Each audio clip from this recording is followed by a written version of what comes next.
Calumet Editions, an eclectic publisher of fiction, nonfiction, and poetry, introduced a new business model nearly a decade ago, in which the publisher and author work as equal partners in a joint venture. Their stable of authors have won numerous and prestigious prizes across literary forms. Where traditional publishers fail to see the value in projects, Calumet cooperates with his authors in realizing a book's potential.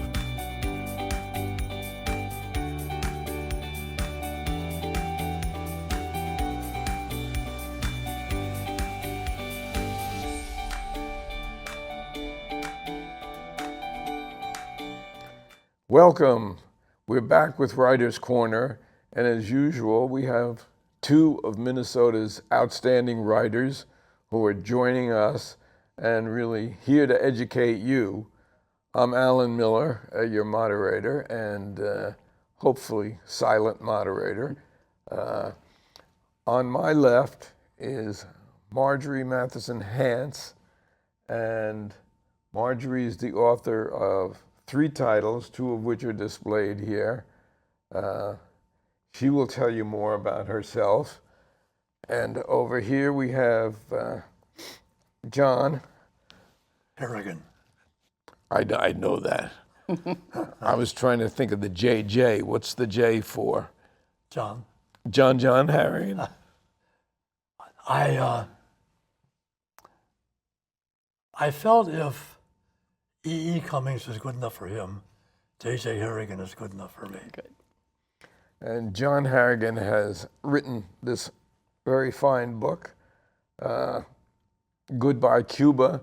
He has another book coming out in about a month, which he'll tell you about. And without further ado, Marjorie, why don't you introduce yourself and tell us how you got into this mess? Sure. Well, I've written 3 murder mysteries that all take place on lakes in northwestern Minnesota. The first one is Murder at Pelican Lake, and I've been on Pelican Lake for 58 years. I've owned my parents' place. I bought it from them 25 years ago. And actually what happened was that I was up there alone for the first time about, maybe 12 years ago. My husband had died, my daughters had graduated, and it was always really busy at the lake and a lot of fun, and suddenly I was kind of bored and didn't know what to do with myself. So I started writing about some of the characters on our beach just because it was raining and I had nothing else to do. And my mother read what I had written and she said, "You can't publish that." And I said, "Well, I don't plan to publish that." And as I thought about it some more, I thought, why don't I publish something? Well, you have a corporate background. I do. It wasn't as though you just walked into writing. No, but I was a business writer. I had been a national sales manager and a vice president in charge of fundraising, so I had done a lot of grant writing and a lot of business writing. Business writing is the opposite of writing a novel because you do only the facts, it's straightforward, you lead with the ending, you lead with the conclusion. And with a murder mystery, you have to wind your way through things and drop clues here and lead people over there and help create characters. And it's a very, very different skill. So it's been a lot to learn and fun to learn. It's been great. Now let's make the disclosure that there are not a lot of murderers at Pelican Lake. No, I get asked that all the time. They say, "Is this a true story?" No. There are a lot more murders at Pelican Lake now that the 3 books have been published, but no, there are no murders at Pelican Lake. Now, John, you had a background really in the military, and why don't you take it from there? Well, I guess what I write, Alan, does stem from my background, part of it coming from. I was a soldier in Germany during the Cold War, and then later on I was a U.S. Foreign Service officer in Latin America. So I guess I was naturally curious about international intrigue and spying and those kinds of things.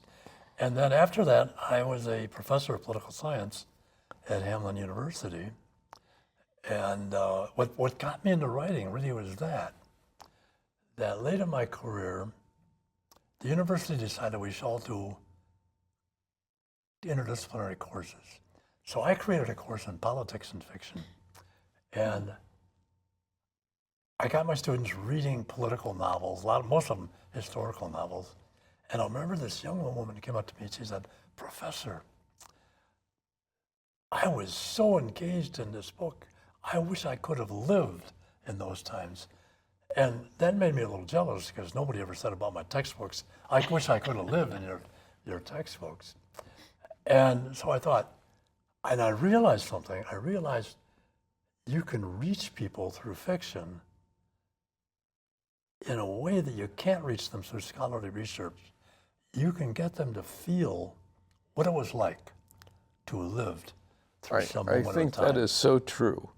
And as I mentioned to you before we went on the air, I have just completed a novel which is on its way to the printer, and it's about book banning. Now, we have seen hundreds of articles about book banning, and we've seen television about book banning, but we haven't seen a novel about book banning. So I took, based on a lot of facts that have been available floating around, and I fictionalized it, and hopefully in November we'll have a book out on book banning. So why don't you take it Very from there? timely, very timely. Yeah. I have everything but a title, and I've will been come. fighting with the publisher about a title. We've gone through about 20 so far, and none really catches fire. But you publish independently. Why don't you talk about that, and Sure. John will too. Sure. Yeah, originally I published through Beaver's Pond Press, which is still publishing, self-publishing, where I pay for everything. But I had a lot of support. They have great editorial staff, graphic designers, proofreaders, all of the supports. Great reputation. Great reputation. And since it was my first book, I really felt like I needed that. I needed someone who would take me through the process and make it a really high quality end product. And they did, which was great. And then after I got through that, I'd learned so much. It was expensive to do it that way, even though it was really great. So then I decided that I had some additional help that I could use to round out, like the graphic designer. I have a great graphic designer. But then I didn't need the other support services so much. And so I have uploaded my novels directly onto Amazon, which has saved a middleman and made it much quicker. I have thought about getting an agent and going the typical traditional publishing route, but that can take 3 to 5 years. And I wasn't ready for that. I really wanted to get my books out and have some fun with them. Agents can put you off forever. Yeah, it's a hard process. Yeah. It's a hard process. There are so many writers out there. There's so many great writers in Minnesota, but there are not that many Kent Krugers in Minnesota, Right. or David Housewrights in Minnesota. Most of us are in the same position you are. John, what was your story? The first things I did self-publish them, and it's an enormous amount of work. So when I found somebody who wanted to pick up a 3-book series, the Goodbye Cuba, which was set in the Cuban Missile Crisis, the CIA taps this Army lieutenant to go on a secret mission in Cuba, and the story develops from there and ends, of course, with the ending of the Cuban Missile Crisis. He's an unlikely CIA agent, really. A very unlikely CIA agent, but they had reasons for tapping into him. And so I finished that one, and I really liked it. And so I think, well, what's next? And so all my experiences are Latin America, and I picked the Cuban Missile Crisis because it's such a momentous event. And so I'm racking my brain thinking, what can I have this guy go into next?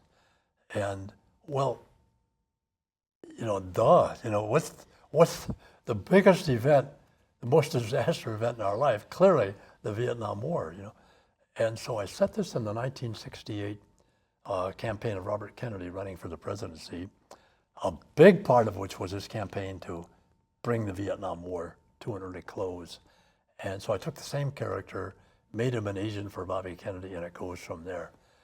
And that's going to be Goodbye Bobby, which is Goodbye out Bobby, next which month. will be out hopefully next month. Yeah, but I decided not to do the self-publishing route for this because it is so arduous. And like a lot of writers, I want to write, I want to create, I want to edit, I really don't want to do all those mechanical details.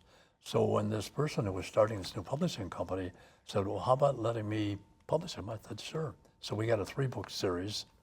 And one of the stars of Goodbye Bobby isn't either Bobby Kennedy or the protagonist, but one of the characters that people have really latched onto is a 9-year-old girl who's the stepdaughter of the protagonist. And this really amazed me. I don't know why it did, because when I was sending it through writers groups, whenever Angelita would appear in the chapter, the excitement developed in the group. And it's coming through in the early reviews of it. So then I wanted to follow that up with a 3rd book for the series. And I wanted to focus on her. But what could I do with her? She was from Latin America, and she had nothing to do with the next big thing that happened, which in my mind was the Iranian hostage crisis, when the Iranians took over the American embassy in Tehran, took captive 50-some American diplomats. So what I had was, so I aged this young girl who was 9 years old in one book, so she's now in her 20s, and she marries a diplomat who ends up being a hostage in Iran. And so this story, it won't come out until next year, but so this is what I'm working on. So you've really picked 3 different settings that have been really emotional in U.S. history. Is that how you decided which ones to use? Because you've got a lot in your background that you could have drawn from. I guess I wanted something that was going to be able to have a character, have a protagonist, and that, I don't want to say an inspiration, but so much of contemporary literature is so depressing and so dark. And I wanted something that could end at least on a positive note. So that, and you know, the Cuban Missile Crisis, it could have been a nuclear war, right. but there wasn't. And the Vietnam War, of course, is dark. There's nothing good you can say about it. It had, all your novels have a historical aspect to them. Yeah. But the Yours characters don't working really their way do through that have some positive aspects to them. Yeah. Yours don't have a historical aspect to them. No, mine are very current. What mine has, we were talking about this a little ahead of time, his really has a sense of a character in time, and mine is really a character in place. Mine is all about place. And what I've found is that people that are drawn to my books, Pelican Lake. It's not just Pelican Lake, it's that they love the lake experience. And I think people with the lake experience are very nostalgic about family, about good times they've had, about fun they've had, vacations. And that's what I found in the readers. I can't tell you how many people have said to me, oh, I love that. I knew that experience. I knew what that felt like. And so I think I tap into a little different emotion than the kind that you're tapping into, but we're both tapping into But emotion. it comes through. I've been reading The Murder on Pelican Lake. Thank you. And yes, the reader, I've never been to Pelican Lake, but I feel like I know it. Good. Yeah, it's fun. And that's really the fun of it. It's interesting, the aspects that we kind of write our books around. I like to find current situations. Now, my first one is Holding Court. It's about the water crisis in the western part of the United States. The next one, which is here, Reluctant Madonna, is really about foreigners who are buying up mostly native lands in the Dakotas, etc. And the Chinese have been doing that. As a matter of fact, most states are putting a stop to it now. The third one, which is coming out shortly, hopefully, is about book bans. So again, it's current crisis. Yeah. But it's interesting how each of us has sort of segmented our trilogies on different ones. What are you working on now? Well, my 3 books are in a series too, and they start with a young woman in crisis. And so she returns to Pelican Lake after her father has died, she's lost her main relationship and her job. And so it's been quite an upheaval in her life, and she comes to regroup because it's the only place she has. And so there are 3 books that really track her over the course of a year, and some of the experiences and some of the things that she didn't know that were happening that involved her father in particular, that she becomes enmeshed in once she returns. And so it traces her growth, her kind of coming to terms with her situation and what happened to her father, and a new relationship builds out of that takes her a different direction. So my next book, the first book takes place on Pelican Lake. The second book involves Cormorant Lake, which is nearby, and the third one is going to be on Lake Lida, and it's about ice fishing. It's called Under the Ice, and you can imagine where the person is found who's killed. So you're going to have a series. There's a lot of lakes in Minnesota. There are a lot of lakes. I could do 100,000 of these. There's actually no holding back then. Right, no holding back. And when do you anticipate the next one will be out? The next one should be out in January, so coming around soon. Let me ask you about your process. Sure. Some people outline meticulously, other people write from the seat of their pants. How do you go about it? Well, my first book, I had no clue where I was going. And so I would just start writing every day. And then sometimes I'd end up going, oh, that's not where I want to go. Because there was a young woman who's kidnapped in my first book. And I did not want to go down having a child hurt. So sometimes I'd get far along in writing and I'd go, oh, no, that's too far. The second and third books, and now the fourth book, I know where I want to go. I have an idea of the general stages and then the ending and who does what and who the main characters are responsible and things like that. But I really build it as it goes, because what I found is that in writing, there are 2 things. One is it changes my mind about something will emerge, and I didn't even know I was thinking about that. And that will take the book a little different direction. So that'll involve some readjusting, and it might shift where it goes. The second thing, though, that I have found, and I want to know if you have this happen, is that sometimes when I'm writing, it's like I go over here into a different world, and these characters exist without me, and I tap into what their story is, and it feels very strange, because it's like the story comes to me and someone will say, well, you should have them do that, or you should have them say that, and I'll go, they wouldn't, because I know these people.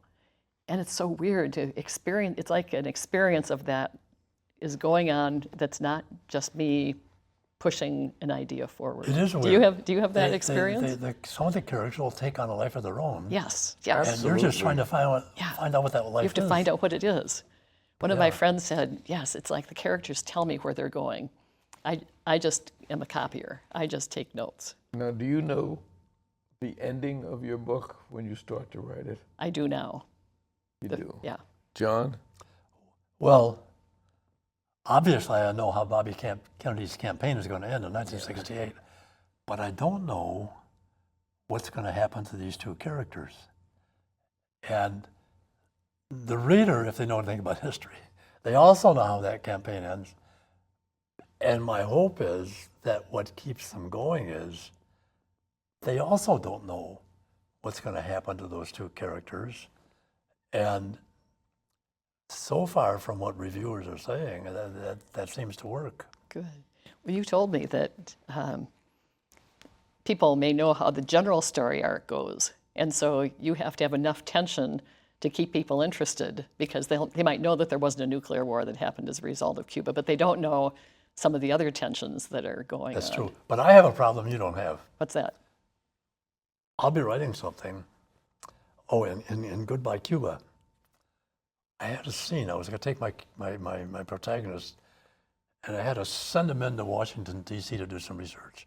And he was living in Arlington, Virginia. So I sent him over to the subway, to the Metro line, to take the subway into D.C. And I had that totally written. It had been sitting there, and I never came across it until I picked it up to edit it sometime later. I went, did that subway really exist in 1962? So I went back and I looked up. No, it did not. No. I mean, that's why they call it fiction. Yeah, but so I had to change that. You had to take a bus in. Do you have to do a lot of research? I do an enormous amount of reading. Yeah. But it's kind of focused reading.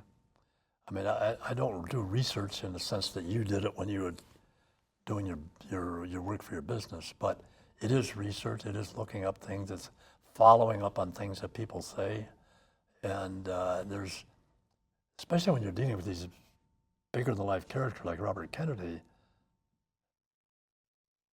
you just don't want to get too much wrong. Right. Yeah, for sure.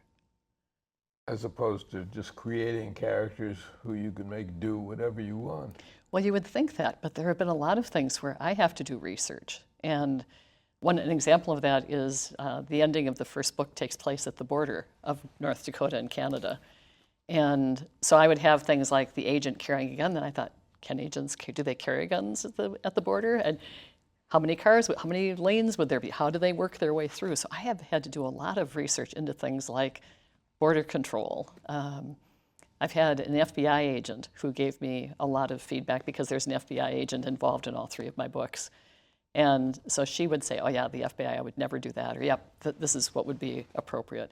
And then I've had to involve the police because there are some police situations too. So they say, here's how you would really do it, here's what you call this kind of equipment, here's how it would be used. It's been surprising how much research I've had to do. Yeah, I just showed Sharon, I compiled all the research and put it aside, and I have a stack Really? That that's much? like a foot deep. Wow. on research, and I think that's my law background. Yeah, But sure. research, Yep. and just do a tremendous amount because I want it to be accurate. Right. You don't want to hear from a reader that you messed something up. So yeah. Now, do you have a publicist, or how do you publicize? I do. I've been working through an organization called Blue Cottage Agency. What is it called? Blue Cottage Agency, and they're out of Brainerd. I happened upon them. I was in Brainerd trying to get my books into a bookstore, and it was a bookstore that was actually more of a secondhand bookstore and antiques, which was not the right mix for what I was doing. And I asked her what kind of marketing she did, and she said, oh, you've got to meet these folks. They're magnificent. So I did. I followed up and just thought I'd like to know what they do. And they represent authors and independent bookstores across the country out of Brainerd, which is really nice. Really? Yeah. So they've helped me with social media. They've helped me with, I think how the three of us met. We were at a book signing, and they were helpful in getting that information out. They give a lot of advice, and that's been very helpful. Do you have a publicist? Yes. Yes. Rachel Anderson, Oh, RMA, and she does a nice job. yeah. John? I've been working with Rachel Anderson, Okay. but she's so busy I don't get much of her attention. She is very busy, but she's effective. Yeah. Yeah, and that's one of the hardest things, of course. You write the book, then to get it published. Right. You get it published, and then who's going to read it? Right. You know, obviously, of the three of us, none of us are here for the income that we're going to get out of these books. But the other side of the coin is you do want some feedback other than just reviews. And you want, there are some writers like Brian Anderson who has a website, and he has hundreds of people who are participants in his website. I haven't done that. I don't know if you've done that. No. I know you have a website, I have but a I don't know website. if you have. Not that level, no. No. I'd like to. That would be fun. It's very unusual, Yeah. but apparently very effective. Oh, I can imagine. I think social media is really important. Yeah. And that's something that a lot of us who are writers, I think, don't necessarily, we like the story. We don't necessarily enjoy the business of promotion quite as much. But I have to tell you, probably the biggest surprise I've had about writing is that I always thought writing would be very solitary. You know, you'd go and write your book, and then somehow it would get sold out here. I mean, I knew I'd have to be involved in that. But writing is very engaged with people. People are an important part of it. I hear from readers at times. I had an email from one of my readers yesterday asking me if I was doing a fourth book. I had a book club who loved all three of my books so much that they have me come out for each book And then they rented an Airbnb up on Pelican Lake and came up as a book club. My husband and I took them on our pontoon boat, and there's a signature cocktail that's mentioned a couple of times in one of my books. So we served them that cocktail and took them all around Pelican. And it was like, I never would have dreamed as I started this that I would have that level of engagement with some of the readers. It's been so much fun. Really get engaged. They do. You're absolutely right. And I'm curious what your biggest surprise has been, because I bet you've had some too. I think book clubs are fun. Oh, they're wonderful. I mean, logically, you're the business person, and logically it makes no sense. You spend an enormous amount of time with 6 people, so you're going to sell 6 books. But you're right. The interaction with those 6 people and is really wonderful. It's wonderful. They're really fun. I had one person who lived in Nebraska, but had some ties with the Pelican Lake area. And so their family had a family reunion. She brought her entire family and said, would you come and meet with us? So I did. And they're giving me a lot of background information for Lake Lida, which is really fun. Do you do a launch when you do your book? Do you have a big launch party? Yes. Sometimes. Not for one of the books, but for one of them I did. And I also had, for my first book, I had 2 friends who were in my book club who had a competition for who could sell more of my books. And one of them was a woman who would just buttonhole people and say, you need to read this. And it was very, very supportive. Now, you're both going to be surprised that we have used up almost all of our time. We have a minute left, so we started with you. Why don't we end with John Harrigan and a few words to your readers and to the people who are viewing this. Well, the best thing I can say for you is pick up this. And when this one comes out, pick up this. I'm really proud of this. I'm really proud of it. It took a lot of work to do this. It was a little intimidating to take on a character like Robert F. Kennedy and build a book around him, especially with his tragic ending. But I'm proud of the way it worked out, and I think you'll enjoy it. And Marjorie? Thank you. My books are really fun. They're great, kind of a summer read, great character engagement, and it'll make you nostalgic for lakes. J.J. Harrigan and Marjorie Hance, Marjorie Mathison Hance. Actually, thank you so much for sharing with us. And this is Writer's Corner. We'll be back again next month.